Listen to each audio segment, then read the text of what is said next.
Welcome to Try Not to Overthink It, where we explore the intricate landscape of mental health, well-being, and everyday life. I'm RJ. And I'm Khalil. Join us as we dive into insightful conversations, share expert perspectives, and personal stories that shed light on the various dimensions of mental wellness. Whether you're seeking guidance, inspiration, or a deeper understanding of the human mind, this podcast is your safe space to engage, learn, and navigate the journey to a happier, healthier self. If you're new to the channel, please like this video, subscribe to the channel, hit that notification button so that you do not miss out on any future content. So today we are doing a follow-up episode on a topic that we've covered before on here, and it is going to be on domestic violence. Khalil actually brought this idea up, and so we are going to have a therapist who actually teaches a domestic violence class actually, help us unpack this topic and kind of cover the more deeper, nuanced parts of domestic violence. So Khalil, kick us off, man. Yeah, we are very blessed to have a licensed social worker, Joshua Grimmett, on our show. He actually has his own podcast, Warrior G Podcast. Please check it out on YouTube. We're going to get a deep dive into domestic violence from not just the standpoint from the victims, right, but also the perpetrators, right? Teaching the class obviously gives him a little insight into how people think, how people operate, how we got there, right? And I think that's something that is very important for the public to know. And as men, dealing with men primarily is what he deals with, right? We get to unpack some of this and really try to be more preventative for the future. So Josh, great to see you, brother. My first question, right? And I think this goes for everybody is, hey, how do you define domestic violence and what forms can it take besides just physical abuse? Well, a lot of times domestic violence can take the form of power and control. Sometimes, of course, we view it as just physical violence, but it often can also incorporate forms of manipulation, forms of financial control, forms of people even, viewing you on digital platforms such as social media, like your Facebook, your Instagrams, and things like that. But it can come up in different ways, just to name a few. Yeah, thank you for that. And that's very insightful. I know that myself and RJ, we've talked in the past that there's a stigma, right, behind domestic violence. And they think it's just people you saw on Cops, right? It's a male and a female. You got the guy and the wife beater, and they both got black eyes. And they Right. talk about, and she talking about, but I still love him, though. That crazy stuff that we see. And it's not always like that. And I wanted the audience to know that it goes so much deeper than that. And RJ had another question as well. Yeah. So to me, one of the things that always sticks out to me is the thought process that domestic violence doesn't happen to men. Oh, right. Can you talk to that? Because I always find that very perplexing, where we go into this whole thing of when we think of domestic violence, we always think of the man being the aggressor towards his significant other, but never conversely the other direction. Yeah, sometimes I think I've seen it in ways where women who are in relationship with men or what have you, and let's say, for example, they have a child, right? Women can use the child as a pawn to manipulate the man or invoke feelings of, emotional turmoil for them. They could use the child and have them as bait. Well, you can't see your child today because you didn't give me $500 because I needed $500 to take care of my bills. That's still a form of abuse. It may not be the conventional or traditional way of abuse, but that's a form of abuse for men as well, too. Right. And I think a lot of people forget, if there's children involved, right, you don't even have to have anything occur in the household to the child. It could just be you and your spouse or you and another family member. And we don't want to leave out other family members as well. It could be a mom and a daughter fighting, a son and his father fighting. Regardless, that's still domestic violence. People, and we have this stigma, like I said, it's just male and a female that are married or not married or cohabitating. No, domestic violence can occur with siblings. Now, even I don't want to interrupt, but even like even in the homosexual community as well, it's present as well. we have the, I don't want to misname it, but the LGBTQ population, Right. they're experiencing this as well too. So I don't want to just keep it, isolated to the man and the female, but in that relationship, it's definitely present, and sometimes Well, even more volatile, if you will. right. And we talked about this before, that the numbers for violence in the LGBT community, especially with same-sex marriages and relationships, are higher than the standard heterosexual relationship, right? And people don't know that. And they're like, what? Which is true. You can go look these stats up. These are well-known statistics. As social workers, we have to kind of study the statistics on this, right? We use evidence-based practice, and you start to see when you're dealing with a couple who's coming in that are from the LGBT community, that must be addressed in, especially when it comes to therapy, right? Hey, like, it can become volatile, it can become violent. But what I was speaking to earlier is that if you have a child present, regardless of the dynamics of the household, even if the child is just present, that child can be removed from the home, and people don't know that.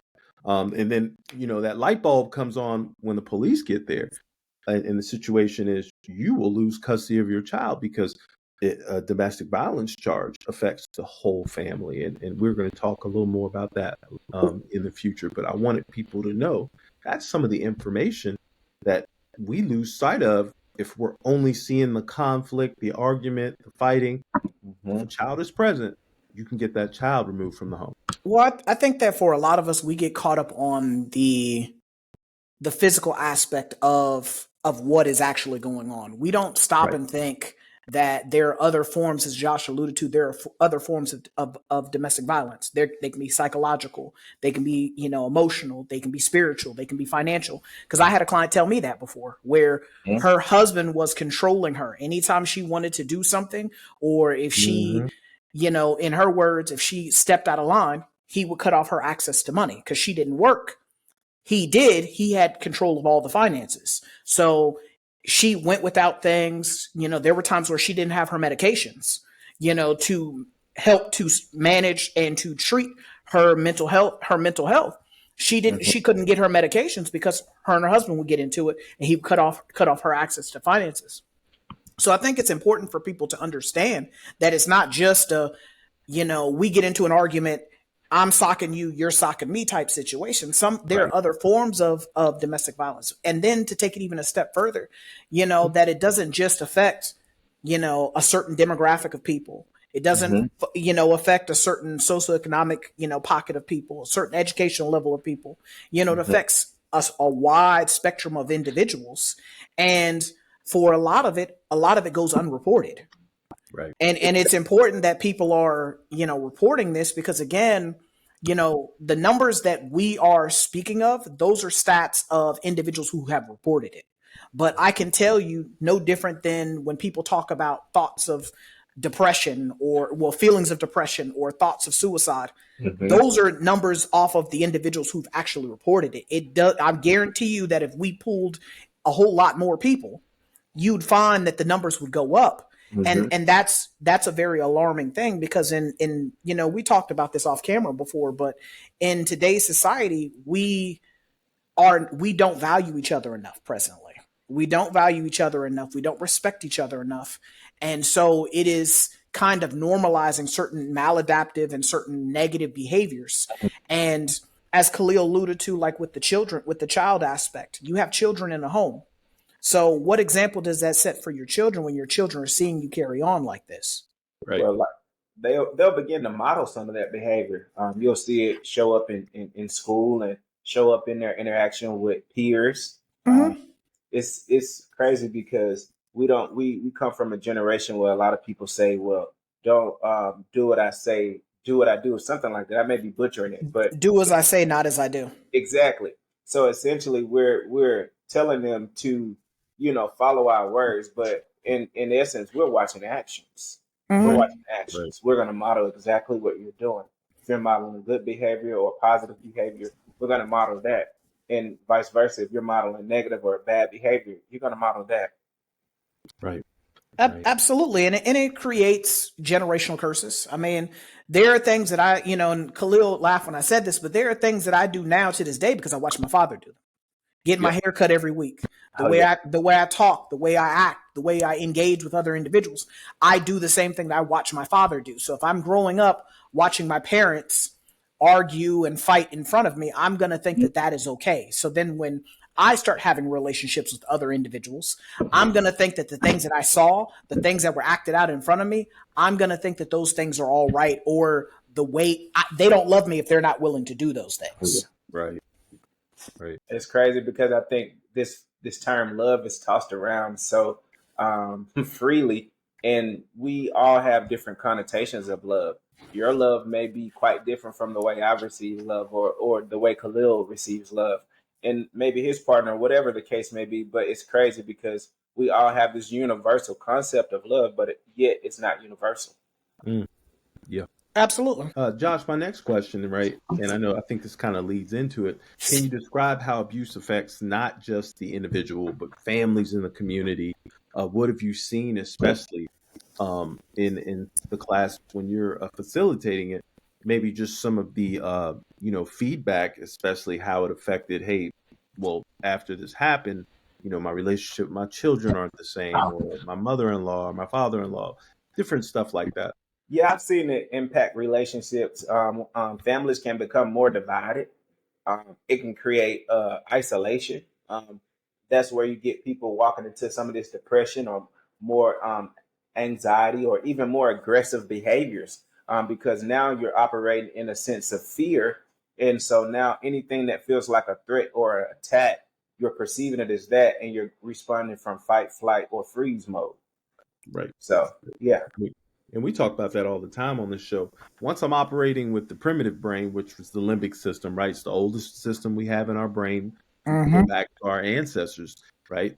They needed it for survival. If I'm in survival mode, right, I am not going to think about the long-term consequences of anything I do. No. We see that when we interact with patients and clients and in sessions, right? If I'm in survival mode, that means that I'm only trying to do what I need to do to survive for that moment, right? Yeah. I'm not thinking about the long term. So, Josh, I know we talked about it before, but people getting more aggressive, right? Mhm. Because hey, once you took my child away from me, or I can't see my child, or my finances are messed up because we've been fighting and arguing, you're going to be more apt to react with violence the next time we have an interaction, because you're already thinking, hey, what do I have to lose at this It's point? almost like a reflexive response. Like sometimes when we touch the oven or the stovetop and it's hot, that's a reflexive response. So you almost build up that same type of response when you're going through different episodes of domestic violence or experiencing that. So it's the same thing in that scenario as well too. Right. Well, I mean, I'm glad you brought that up about the limbic system. So, like you said, you're operating from a place of survival. Hmm. You're going, like, mentally, you're reliving what you've already been through. So, how your response is based off of what you learned from that past event. And that's where, as I said before, when we are exposed to certain things, if we do not heal from them, we do not unlearn those things affect how we interact with other people. So, like with children, when they're seeing their parents argue and scream and be in each other's face or put hands on each other, they tend to start to think, hey, when this thing happens, this is what I'm supposed to do. And it's like a cause and effect, not really understanding first, second, third order effects. And, like we were talking about, last weekend when we talked about this topic, we were talking about the Shakari Richardson and Christian situation where they're in the airport arguing and she puts hands on him.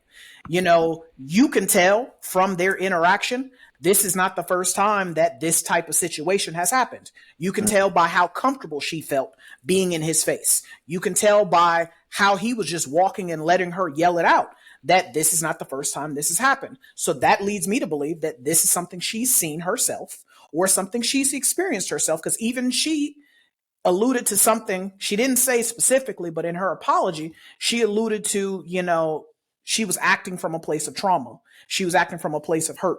And so that's where it's important that, and I shared this with you guys before, as a parent, your children should only be ever seeing the best of you. They should never be seeing the worst of you, because each child is like a piece of art. Mm. And you are the sculptor, you are the painter, you are the builder, whatever type of artist you are, your child is a piece of art. So when you think of your child as a piece of art, what quality of artwork do you want to be put out there in the world? Do you want a low quality product, or do you want a high quality product? It's up to you to decide. But the actions and the things that we say, the things that we do in front of our children, affect what quality of product is going to enter into the free world when they step away from us. Right.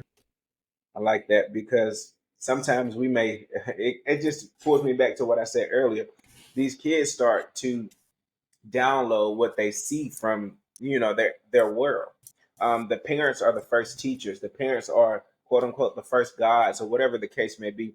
They are there, and we are following them because we believe that is the truth. That is the gospel, if you will. Mm-hmm. So a lot of times I believe that kids may watch their parents engage in, for example, impulsive behavior. And of course, they're going to mimic that because they believe that that's the gospel. They believe that this is what we're supposed to do when we feel threatened or we feel like somebody is taking advantage of us. Mm-hmm. And that's their truth. That's their perception, right? When you grow up in an environment like that's your truth. This is what I see. This is my norm. This is what I'm used to. And this brings me to the next question, right? And I think this fits in perfectly. How do cultural and social norms influence domestic violence, or how domestic violence is perceived or handled in what you've seen, Josh? So, of course, in my upbringing as an African American male, I come from a place where what go on in this house, stay in this house. That don't leave the house. Whatever happens in here stays in here, right? So Right. from a different aspect, from a maybe like a Hispanic culture, maybe they may be not telling these things aloud because they want to protect the family system. They don't want to shame the family system. They want the man to be upheld in an upright position. So a lot of times people will protect that or not tell because they don't want that negativity to be perceived, or they don't want their man or husband to go down, if you will, in reputation. Right. And that's a big thing, right? Especially when it comes to cultural and social norms, right? There's certain things that can be accepted in certain cultures, right? But when you step out of that and you go into some other cultures, right? Like you said, mum's the word. There might not be any mention of domestic violence because, hey, like you said, it would bring shame on us if we did that. So you're not going to get a female or male speaking out or coming public with anything that's happened in the house. And that means that child who's in that system, right, follows the same thing. Well, I'm definitely not letting anybody know what happened between my mother and my father, or my or another parent in the household, and we forget about this. I brought it up earlier. Grandparents. There's other people involved in the household, right? Mother-in-laws, father-in-laws, different people. And if this is consistent with your, cultural ethnic background, nobody's speaking up. Right. We talk about that in certain communities, right? The police know they're not getting any information. Yeah, absolutely. There's certain families that operate like that too. And it's not just Hispanics, it's not just Blacks, it's not just Asians, right? There's Caucasian families that operate like that as well. So the system continues to move with that same dysfunction, and they never get the help. And so that's what we're noticing. Yeah, I agree with that absolutely. I mean, I think that culturally, a lot of us, and it's not just based off your race. A lot of times it's based off your religion as well, because you will have where people will be in an unhealthy relationship or an unhealthy marriage. We'll speak on marriage, for example, where, when you get married, it says till death do you part. So people take that as a literal meaning of we got to stay together until one of us die or until both of us die. It becomes one of those situations where you have to stick and stay. and you know that this relationship is not geared towards bringing out the best in you. And I've spoken about that on here before. If things are not bringing out the best in you, they're doing the exact opposite. They're bringing out the worst in you.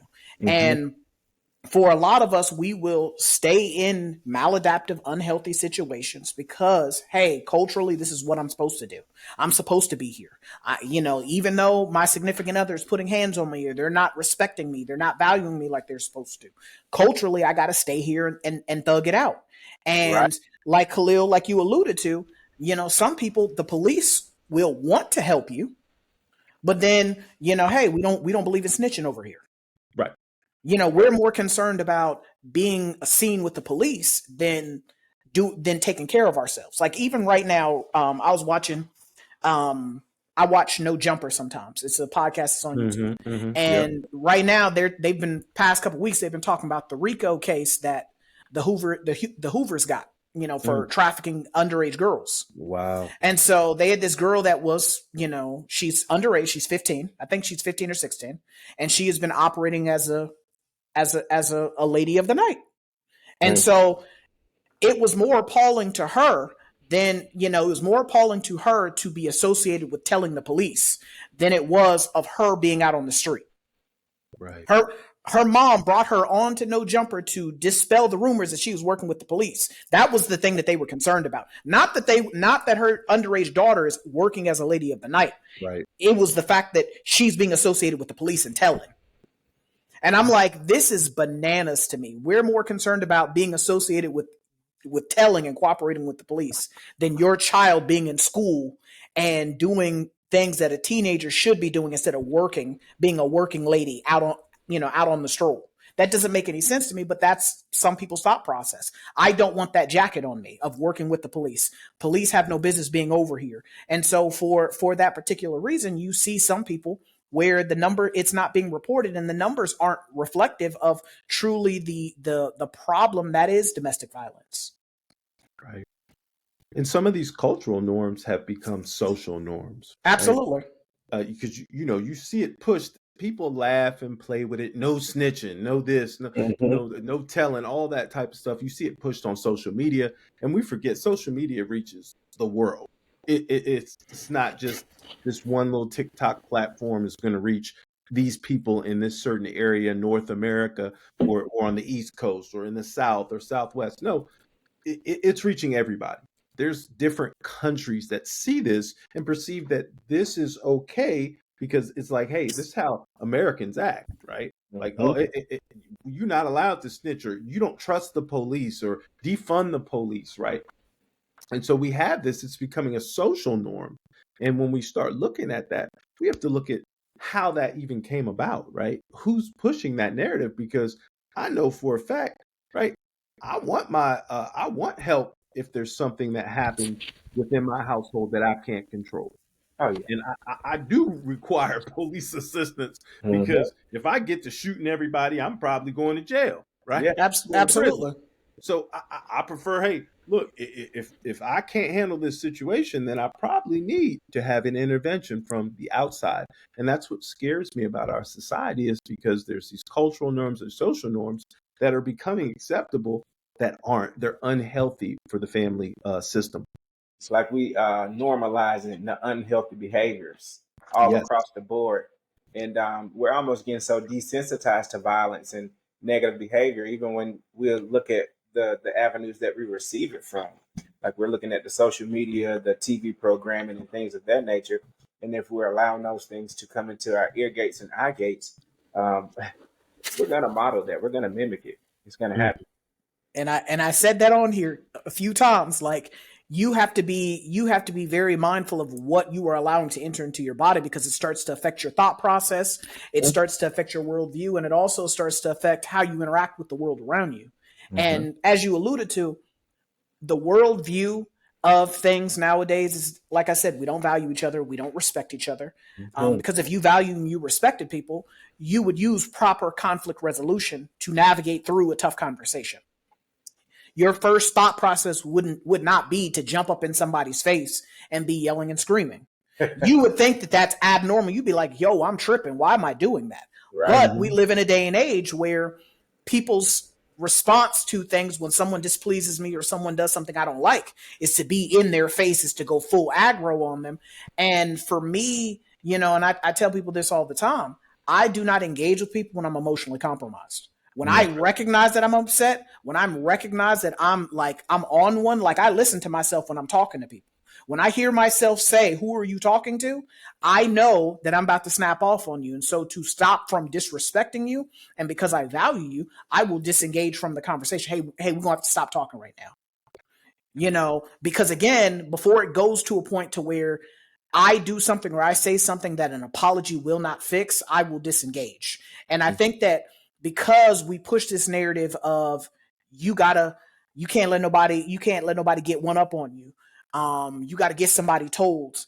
We live in this day and age where there's like this thing about getting that get back and spinning the block on somebody. Like, no, sometimes you just got to let it ride. Yeah. And I mean, it's just one of those things where we have to have more conversations like what we're having right now to say that, hey, this type of behavior is not okay.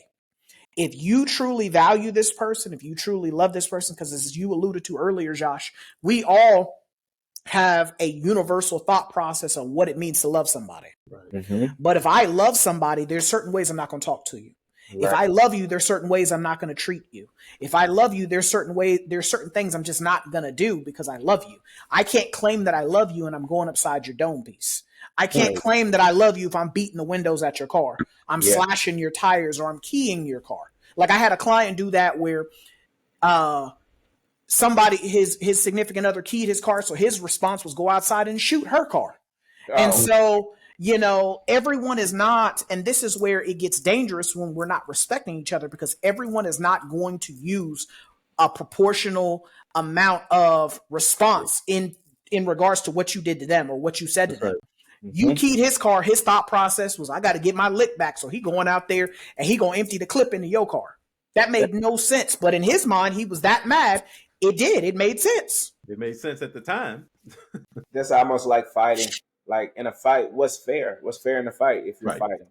Mm-hmm. If we're fighting, it's not everything is free game. Yeah, absolutely. And so when we were talking about some of the social and cultural norms, right? And we were talking about how it's being pushed out there that these responses, because you see it in TikTok, Instagram, these responses are becoming normalized when people are flipping out in stores, people are smacking each other. They showed the Popeyes fights where people are beating people up in Popeyes, right? Well, this is normalized. You didn't give me my food the way I wanted it, so I'm going to smack you, right? And so we like Josh said, right? We're taking this through our eye gates, right? We're taking this in. And how do you think people's perception is the next time they're in conflict? If I saw somebody react like that, it might be burned and etched in my mind, right? Because the amygdala takes snapshots of things that are very traumatic or things that you remember, right? Because they were impactful. If this is what I saw the last time, my behavior might start to emulate that, right? So I'm always very careful on how I react to something because, like RJ said, is my reaction meeting, all right, the actual level of intensity that needs to be met for the incident or whatever occurred, right? Because if my intensity is too high, right, I already know that I must be misinterpreting what happened. Because you all you did was burn my food or you were late on my DoorDash order, right? I don't need to smack you, need to hit you. I might be able to verbally express, hey, there was something wrong or what happened, right? But the intensity doesn't need to be at that level. But that's what I'm seeing. For the smallest things, right? You're seeing that type of intensity. So that brings us back to domestic violence, right? In the home. Well, hey, if this is all I'm seeing, I'm on TikTok, I'm on Instagram, and this is what I'm bringing into my mind about how I respond to conflict. Well, if something jumps off at the house, yeah, I might overreact because this is what I'm used to doing. And people say, well, that's far-fetched. They just watching a show. They not, these are adults. They not going to sit there and always strike out and hit people. Well, no, the more I see it, right, the easier it is for me to emulate that behavior. it becomes much more prominent in my mind that that's how I'm supposed to respond during conflict. Yeah, I agree with that. I think that we also have to be aware of how we, because as therapists, we tell our clients all the time, you teach people how to treat you. Right. Mhm. And for a lot of us, I think that we lose sight of that, especially in the heat of an argument. In the heat of an argument, how you are engaging with other people is going to dictate a lot of times how they engage with you. Now that may sometimes people are going to be outliers where no matter how respectful you are, Right. they're going to try to be the opposite of that. But most times you have to teach people what you're going for and what you're not going for. For me, you only get one time to cuss me out, get loud, get up in my face before I'm like, hey, you got it. Like being almost 40 years old, there's just some things I'm just not going for anymore. Like I'm just not going for it. There's no amount of explaining. There's no amount, ain't none of that.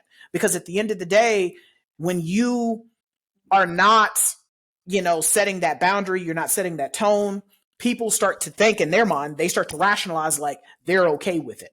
Yeah. Right. And that's where we have to be very careful at times with how we engage with other people, because we're teaching people what we're okay with, what we're not okay with, how we talk to people. You're teaching people what by how you talk to other people, you're showing them what you're okay with in regards to how they speak to you. Kevin Gates said it best. I lead with respect because I command it in return.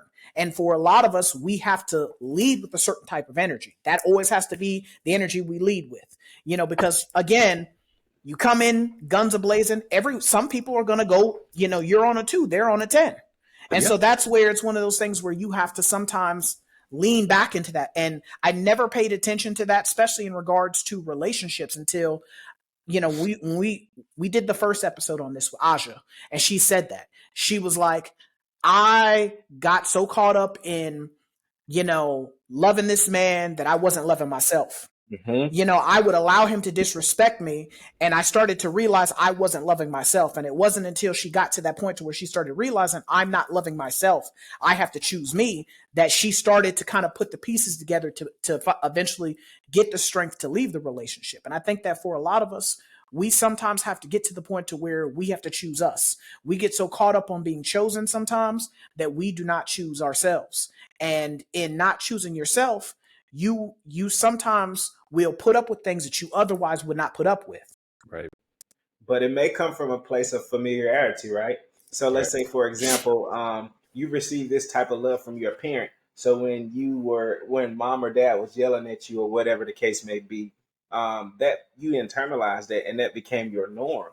So that's the way that you receive love. So if you get in a relationship like that, essentially you're going to find someone that kind of mimics mom or dad in some way or some type of characteristic. So if your partner is yelling at you, you may perceive that as a normalcy in your relationships. Right. And that brings up exactly where I want to go with the next question, right? Because if this behavior is normalized, like we said earlier, if you started to see this become a pattern, and this is what I'm used to, this is similar to my last relationship, right? It was toxic. We were abusive. We cussed each other out. We put hands on each other. But I saw that growing up, so it's okay, right? And you start to accept that behavior, it becomes a pattern, right? And that brings me into the next question. Well, how can we change the pattern? Well, Josh, how important is therapy and counseling when it comes to escaping abuse, right? Support in the healing process, and even some of the you know some of the ways that people can get help who are in a violent relationship.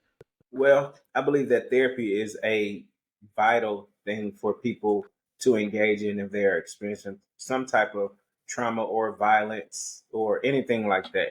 So I believe we invite them into a place that's non-judgmental. It's a safe space that allows them to really open up and dialogue about that trauma. But another piece that I believe that's really, really important is that we allow them to get back into their body, because as therapists, we use it in a form of let's talk, let's get into your mind. But sometimes we have to get into the body to allow them to almost feel that sense and heal that wound. Right. So you because I know what we're speaking into is a lot of mindfulness, right? Mm-hmm. Body scans and stuff like that, because when people are traumatized, right, a lot of times they'll shut off, right, in the body, Mm-hmm. which if you've never researched mindfulness and doing body scans, people who've been abused, raped, molested, they'll shut off parts of their body, right? And we know your body's important, right? That because we feel with our body, right? But there's Exactly. a numbness associated with the body, and not really being. You'll be there, right? In person, you're there, but you're not there. Your body is actually separated from the mind. It's not Mm-hmm. working together. People say, "Well, what are you talking about?" Well, people who struggle with abuse or been molested, right? They Oh, can yeah, disassociate very easy. sure. Mm-hmm. They're almost a shell of themselves, right?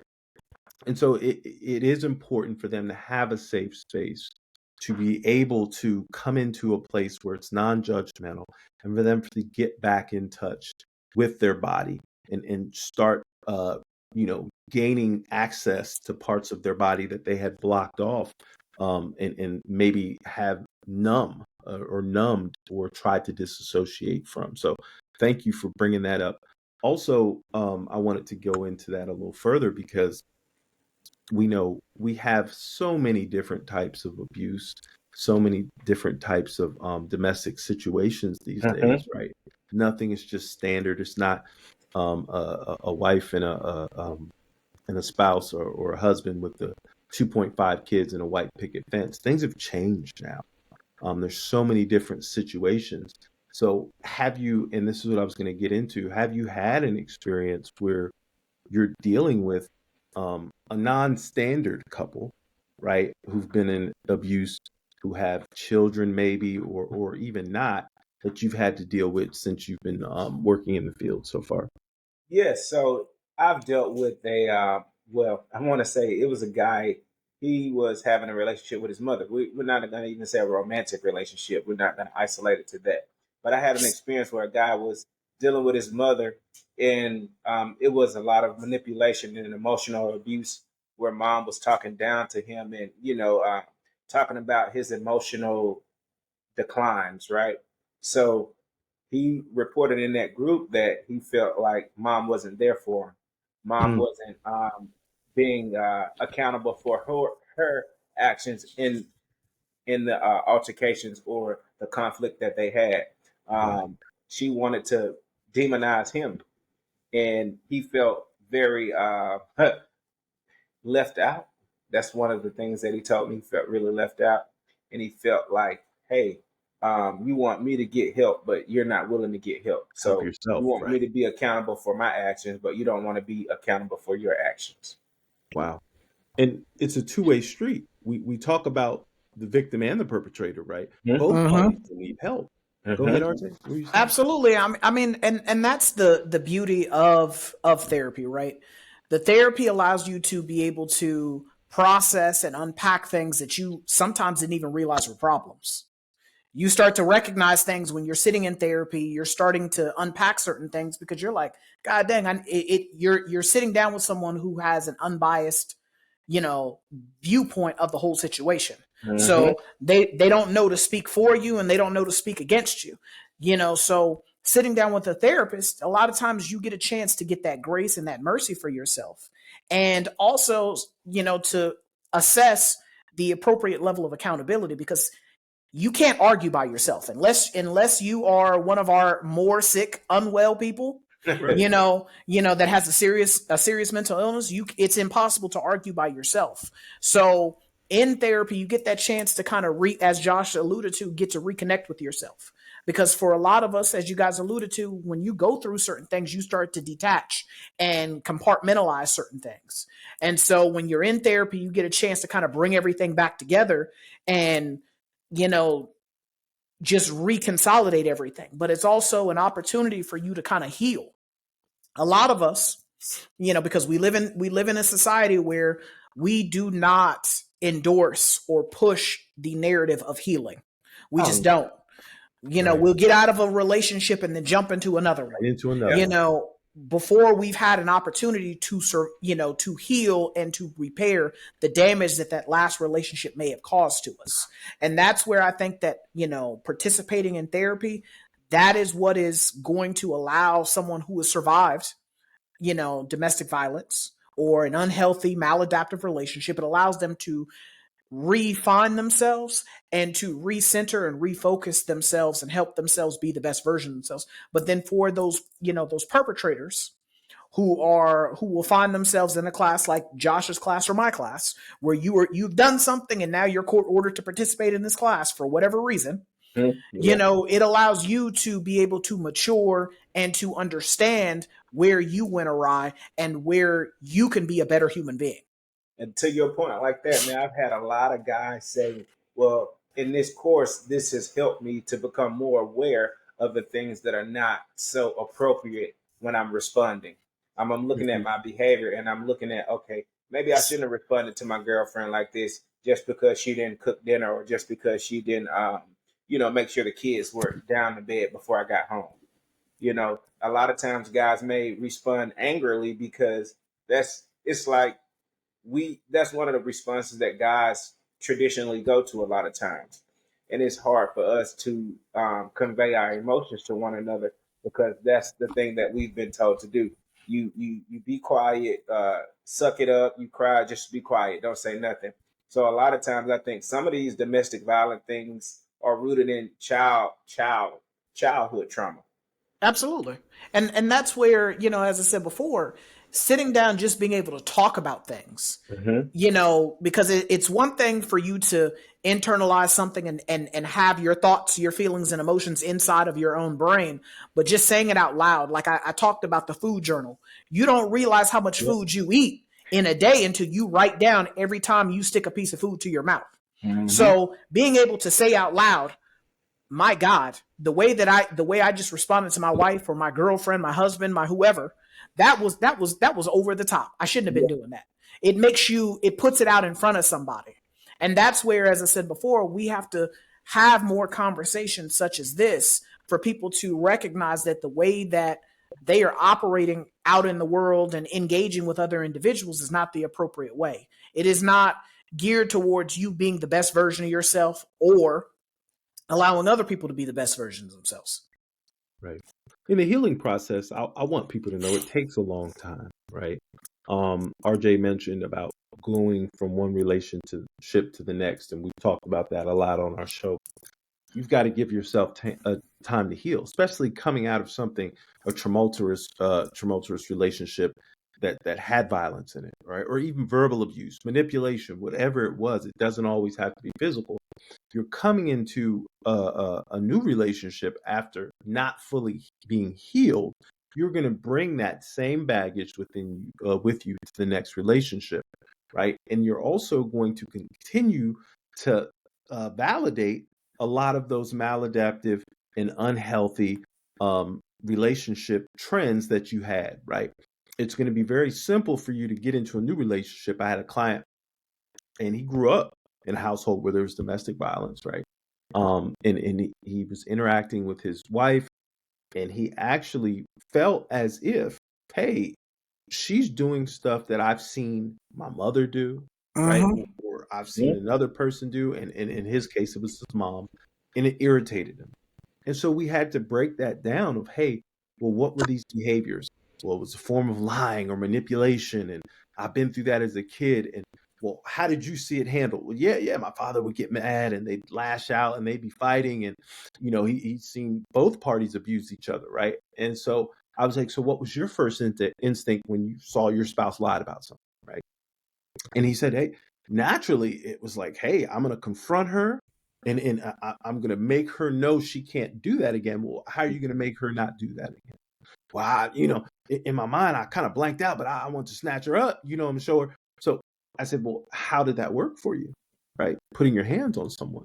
And he was like, man, I know. He's like, I ended up having to leave, and he said he hit something else and threw some other stuff. And I was like, well, what type of behavior was that? He's like, childish, immature. I said, well, that's what you learned. You know what I'm saying? And once we were able to process started understanding and looking back at his history. And like Josh said, it's rooted in some childhood things, right? Because that's what he saw. And he thought that was appropriate. He knew it was wrong because he was talking about the guilt, the shame that he had. And we spent a lot of time together talking about the guilt and the shame and how to move past that. And he wanted to be a better person. Well, yeah, a better person doesn't break, slam things, right? Threaten people, right? You know what I mean? So it was easy for us once people, like RJ said, sometimes you got to say it out loud. That's why it's really good to write things down, say it out loud, right? And that's the processing, because even if you're going to separate from your spouse, your partner, whatever if you go into the next relationship with the same frame of mind and the same thought process, right? You're bound to repeat the same mistakes. Well, that's the definition of insanity. I mean, doing the same thing over and over again, expecting a different outcome. And so for a lot of us, we as human beings, and I say this on this podcast all the time, I am exceedingly lazy. I try not to do a whole bunch of things that require a whole bunch of extra energy, time, effort, and stuff, which is why I stick to a few handful of things. But for most of us, as human beings, we're all lazy. We typically do things that are familiar to us, that are consistent for us, that are known quantities. And the reason why is because I know what I'm going to get if I do this thing, which is why you will have people who have a type. Like I was just having this conversation with one of my employees in here, at work, where I'm like, you complain about the dude, but ma'am, you have a type.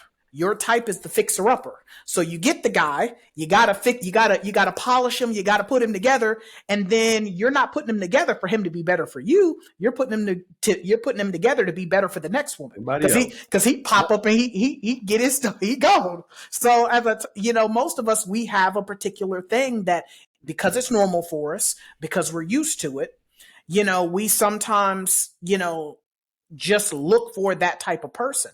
But it something that you said kind of stood out to me was the part about the shame part. For a lot of people, they do not report it because of the shame part. Yeah. Because I'm afraid of how people are going to view me, because I'm afraid of what the church going to say. I'm afraid of what my family's going to say, because even where, like I was having this conversation with one of my homegirls where she was in a domestic situation, and she was explaining how, her family's views on the marriage. And she was like, I stayed because of that. I didn't want to look like an embarrassment to my family. Yeah. I was afraid of how my family was going to take things. So, yes, my husband was getting aggressive with me, and yes, he put his hands on me, but he said he was sorry. And because he said he was sorry, he would never do it again. I believed him and I stayed. Yeah. And then that one time turned into a second time. It turned into a third time. It turned into a fourth time. It turned into a fifth time. And it just never stopped after that. And eventually what she had to realize was, I have to, he's going to wind up killing me. And if I don't get away from him, he's going to kill me. And so her having a child and her wanting to live for her child is what eventually gave her enough courage to be able to step away from the relationship, get a divorce, move out, do her own thing. And, when she and I were talking about it the other day, she was just like, even now, the relationship I have with my family is not the best one. She said, because, when I came to them when I was at my lowest, they weren't there for me. Mm-hmm. And because they weren't there for me, I have to kind of distance myself and protect my peace at this time. Yeah. That kind of goes back to just the normalcy in family. Like if we're accepting this in the family, or you have, gone against the grain in the family will start to be the perpetrator. They'll assume the position as the perpetrator and make those things make you feel bad about decisions that you've made. They won't give you that autonomy to be yourself, that free will. Absolutely. And that's where, like I tell my people all the time, if anything costs you your peace, it's too expensive. Yeah, that's expensive. Like it exceeds what I got in my pocket if it's protected, if it disrupts my peace. So family members, significant others, if you are a disruption, a distraction, chaos, or catastrophe, your ass got to go. You can't be hanging out over here. Mm-hmm. And we will sometimes, and Unique said this before, we will sometimes prioritize the relationship over our peace. Mm-hmm. We Mhm. value the relationship so much that we will let someone just sit in front of us and be disruptive and everything but peaceful because we value the relationship. But like I said, if it's costing you your peace, it's too expensive. You can't afford that. Right. Josh, next question I have for you is, what advice would you give someone who thinks they are in a domestic violence or abusive relationship, right? What was some of the advice you would give? Man, I would definitely encourage them to definitely seek therapy, seek a safe environment. Maybe not therapy right off. Maybe it's a trusted family member. Maybe it's a trusted friend that you go to and consult about what's going on. And you want to ensure that they are not judging you either, because we have to remember victims or people who are in domestic violence situations, it's almost like an addiction. They have normalized this, and they've they're consuming this quote unquote drug all the time. So for them to break away from it instantaneously is not going to happen. Sometimes we have to just be there for them as a support mechanism and a listening ear, and to just be a guide for them at that time. Right.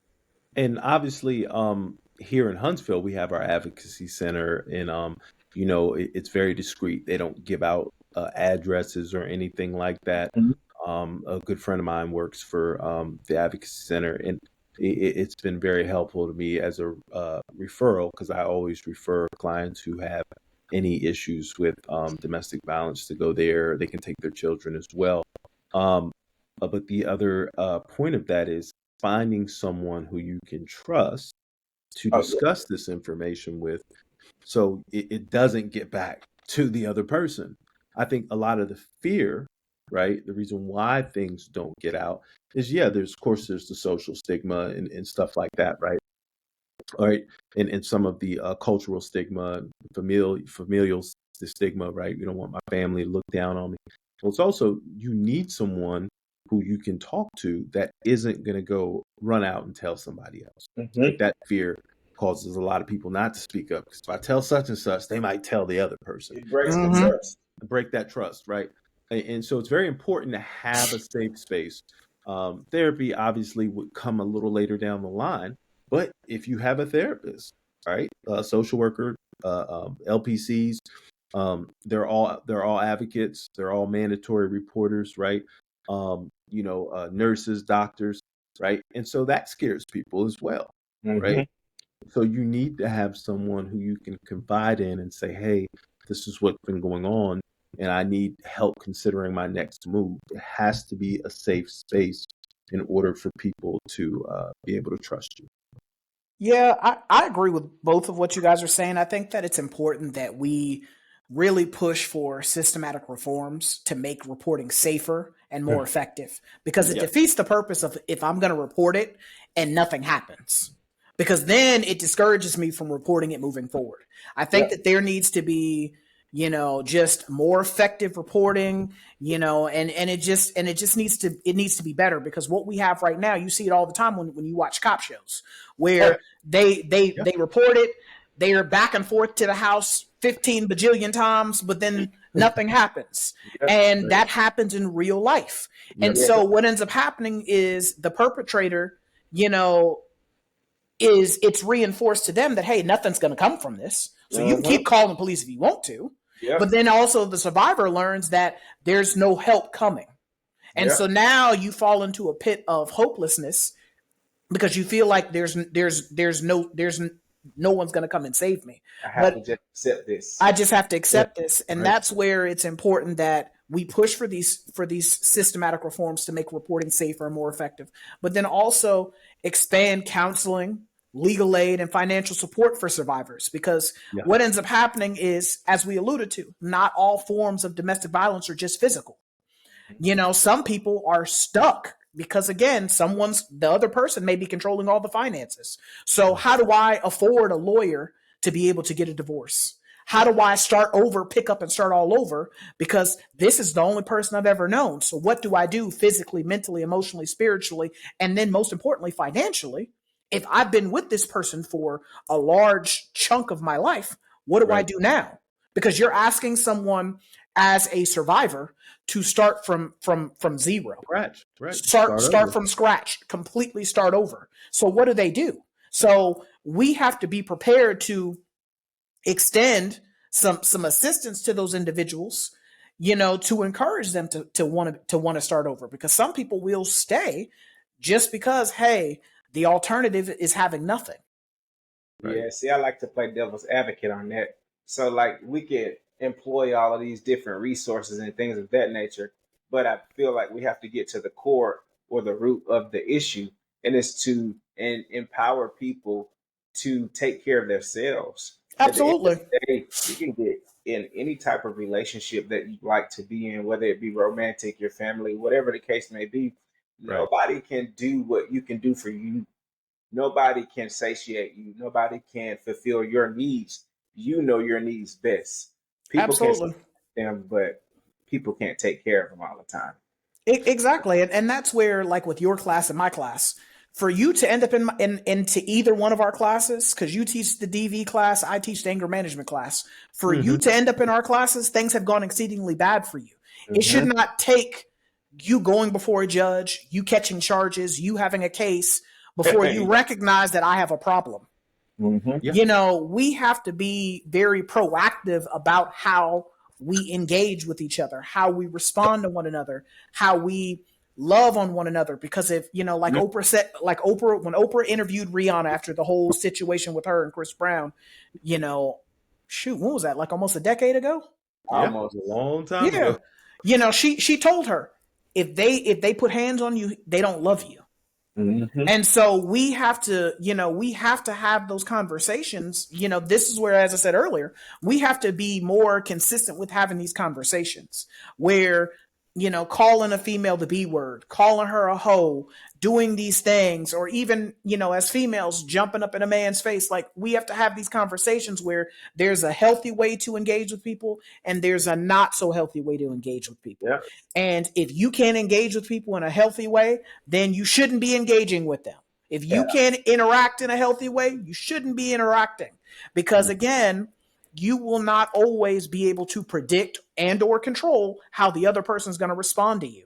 Right. Yeah. And that's where, again, for a lot of these things, these are, as you guys alluded to, they're cyclical in nature. You've probably seen this somewhere, so either as the perpetrator and or the survivor, it's become normal to you. And we live in a society where we have, as Josh alluded to, where we have become desensitized to certain maladaptive and negative behaviors. Where killing people is just normal. It's another day. Super normal. It's a normal day. A shooting happens. It's just normal. Right. Somebody gets robbed. It's just normal. And so domestic violence has become one of those things where it's just normal. It's normal to see certain ways of engaging with people, not even just domestic violence, but just being unfaithful. It's abnormal to be monogamous in a monogamous, healthy relationship. Yeah. Sure. That's what I'm saying. It's like seeing a unicorn. So those are things where, as I said before, certain maladaptive and negative things have become normalized in today's society. And so we are not only just, we've learned things incorrectly, but now we're teaching things incorrectly, because most of us, once you get to a certain age, you start reproducing. Yeah. Right. You start reproducing. So you have to be mindful of what you are allowing your children to see. That's where, like, I had to give my dad his flowers, and I talked about it on here. He and my mom never argued in front of me and my sister. Like, I'm sure they argued, but I never saw it. My sister never saw it. Even now, like with him and my stepmom, they do not argue in front of us. One of them will stop talking. Like, you can tell that they're about to argue, but one of them will immediately stop talking.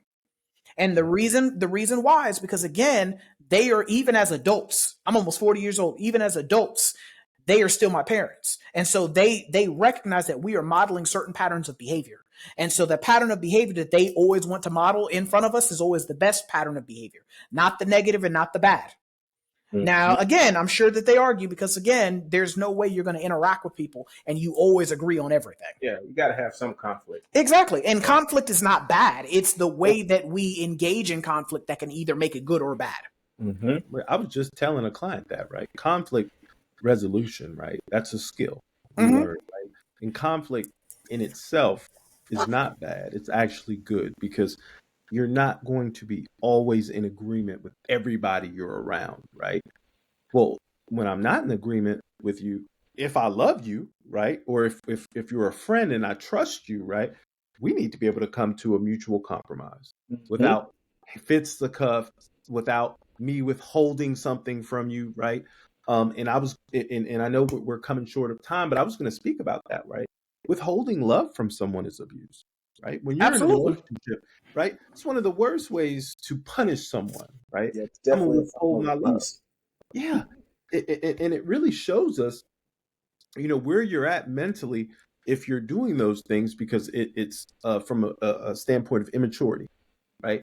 Because you're not doing what I want you to do, I'm going to withhold my love. You're no different than a little kid that say, "Hey, you can't play with my ball no more. I'm gonna run home with it." Right? Yeah. Right? It's Mm-hmm. that juvenile, but adults do this, right? So I'm Mhm. not talking to him no more. He did something, and I'm not talking to her no more, right?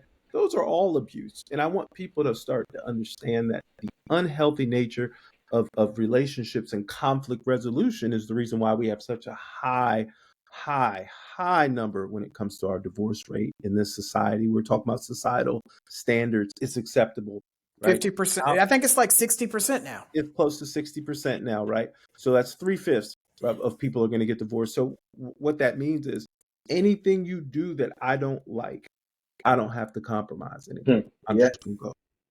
because I got options, right? That's what I got social media options. tells us. You got We have this options. microwave perspective. Oh, okay, well, such and such are not doing what I want them to do. Let me go to the microwave, pop this one in, and they'll be ready as soon as I, get to them. Absolutely, absolutely. I mean, and that's where Khalil alluded to this on the episode where we talked about conflict resolution. Conflict is not bad in and of itself, but conflict has to have a purpose.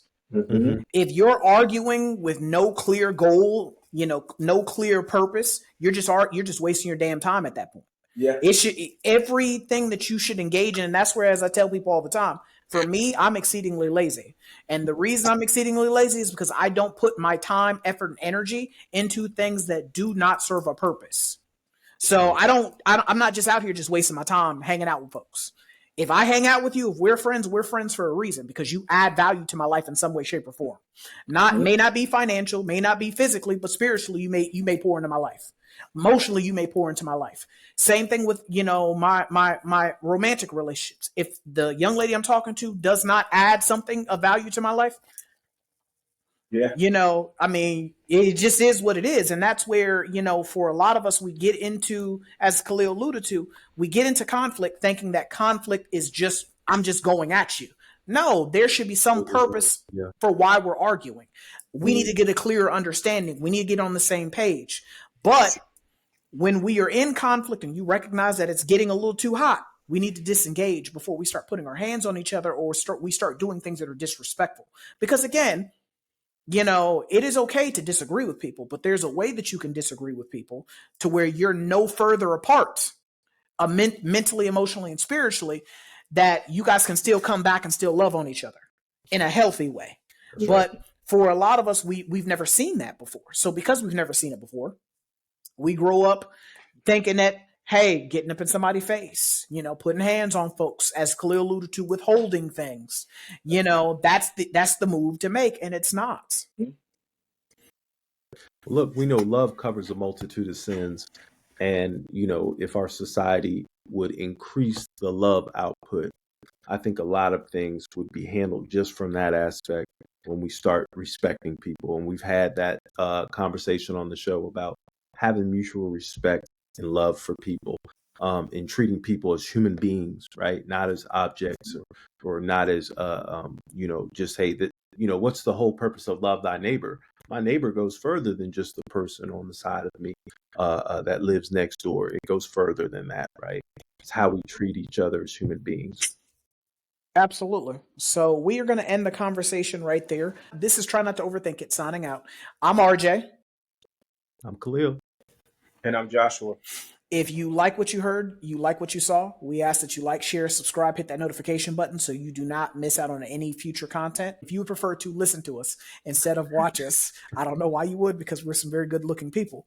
We can be found on Apple Podcasts, Google Podcasts, Anchor, Audible, pretty much Spotify, SoundCloud, pretty much anywhere you can get your audio files, we can be located. If you would like to support us even more, we are very active on social media on both TikTok and on Instagram as well. The links will be down in the description. But this is us signing out, and we will catch you guys next time. Peace.